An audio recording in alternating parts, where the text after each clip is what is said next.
We are continuing with part 2 and we are on slide 8 looking at example 4.3. So I am going to briefly go through this example. So here you have the aggregate demand for wheat. Now aggregate means total demand. So the total demand for this particular good, wheat. And you can see that you have the domestic demand given by the following equation. So that subscript DD stands for domestic demand, and you are given the export demand, so the demand for the good um, from the foreign sector. So the subscript DE here is for export demand. So in order for us to get the aggregate demand for wheat, it is going to be the summation of these individual markets, essentially your domestic demand and the export demand, that is going to give you your total or your aggregate world demand for wheat. So in terms of graphically illustrating it in the same way we did it for the coffee consumers, those individual consumers, to get the total market demand for coffee.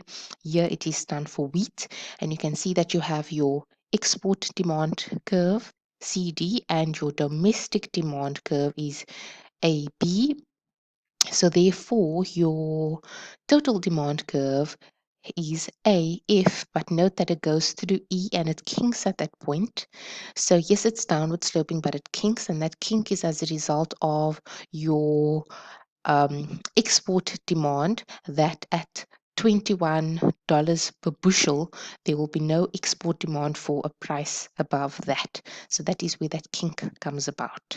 So this is another application of that first example that was with respect to the market for coffee.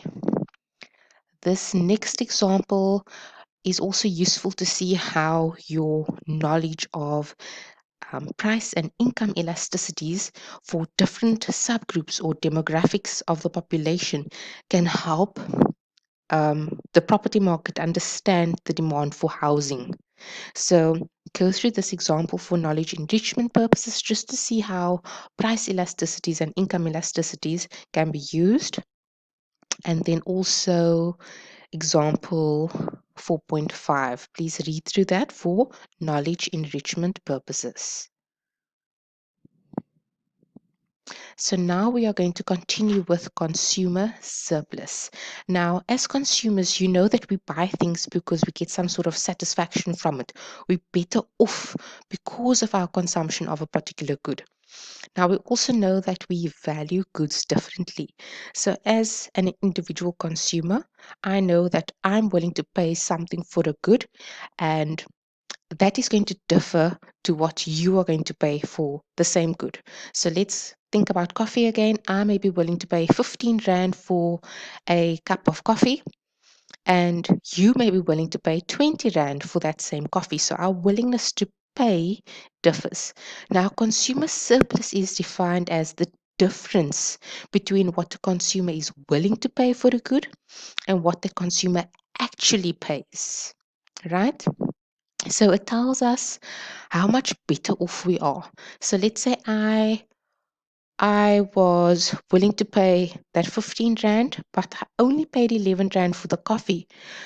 As a result of that, my consumer surplus was 4 Rand. That is the difference between what I was willing to pay at 15 versus the price that I actually paid of 11 Rand.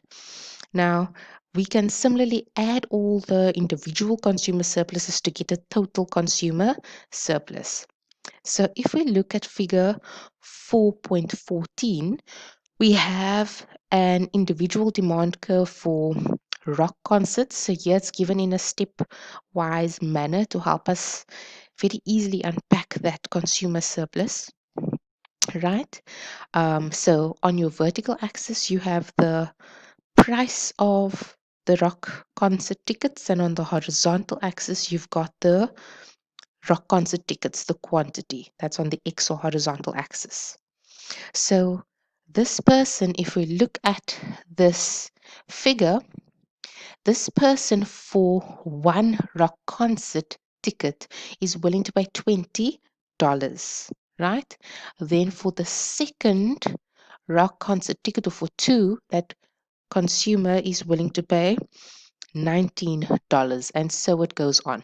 We can also see that the price that it's purchased at is in fact $14 a ticket, right? So that is the price paid, let's say the market price, but this consumer has a different willingness to pay for each concert ticket. So if we look at the surplus or the gain for this particular person, we can see that for the first concert ticket, that surplus or gain is going to be $6 because the willingness to pay was $20. However, this consumer only paid $14. So for that first rock ticket, the surplus or the gain was $6. For the second concert ticket, that difference between the willingness to pay between 19 and 14 is $5. Then for the third ticket, the surplus or the gain for that third ticket is the difference between the consumer's willingness to pay, which was $18, and what the consumer did pay, which was 14. So that is a difference of $4, and so it goes on. So to calculate the consumer surplus, you're going to add all the surpluses for each unit. So if you have a look, you had $6 plus 5 plus 4 plus 3 plus 2 plus 1, which is the last surplus for that 6 unit. And that is going to give you the consumer surplus. So your consumer surplus can be defined as this area below the demand curve but above the price line. So this shaded area gives you your consumer surplus. Now for your market demand, it can be derived in the same manner. The same reasoning applies. Here in figure 4.15, we have the total consumer surplus in a market. So this is still the market for concert tickets, for rock concert tickets, but we're looking at the market as a whole. So it is going to be calculated as the area. Remember, this is now the market demand curve. So it's the area below the demand curve, but above the market price. So there's your market price of $14, and the area below the demand curve, but above that market price gives you this yellow shaded area, and that is your consumer surplus. But remember, we're looking at the market demand now. So it's not 6 tickets, but in this case, you can see rock tickets given in thousands. So that's 6,500 tickets. So in order to calculate this consumer surplus, we are going to say, we can see it's the area of a triangle, right? So just be in mind that your consumer, your producer surplus does not always have to be this particular shape. In this example, it is. So I know to calculate this area, I'm going to say half times this vertical distance here, 20 minus 14 is going to give me 6. So half times 20 minus 14 is 6 times this distance here, and that is 6,500 tickets, and that is going to give me a consumer surplus of 19,500. Right? Now, the actual expenditure or your total revenue, if you think about it from the seller's perspective, is this green shaded area here. That is your price times your quantity. So the price was $14 a ticket, the market price, and the quantity in terms of the thousands of tickets sold was 6,500. So 14 times 6,500 is going to give you an actual expenditure of $91,000 or your total revenue.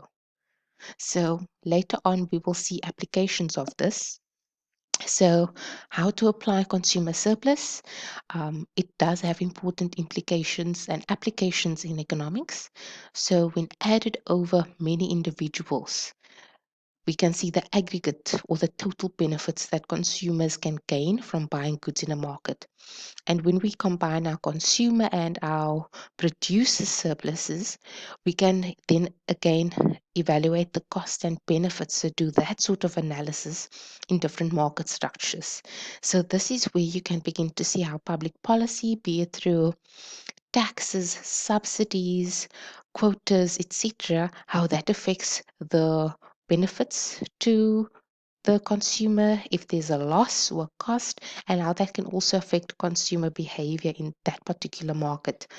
So, this sort of application is going to come about in chapter 9. So, yes, you need to understand the principle here in chapter 4, but there will definitely be application when we start looking at public policy in chapter 9. Now, here we have a nice example, and this example just shows you how the tools of microeconomics can be used in other disciplines, such as environmental economics. Now, that is a subject that is taught at other universities. We don't offer the module at UWC or in our Department of Economics, but environmental economics uses various microeconomics tools. So here you can see you're looking at the value of clean air. So of course, trying to value clean air or the fact that people do not want polluted air, right? So here you can see how concepts such as our willingness to pay, consumer surplus, etc., can be used to determine the value of clean air. So again, read through it just to understand how economics can be applied. We are going to continue part 3 with network externalities. So I'm going to pause over here.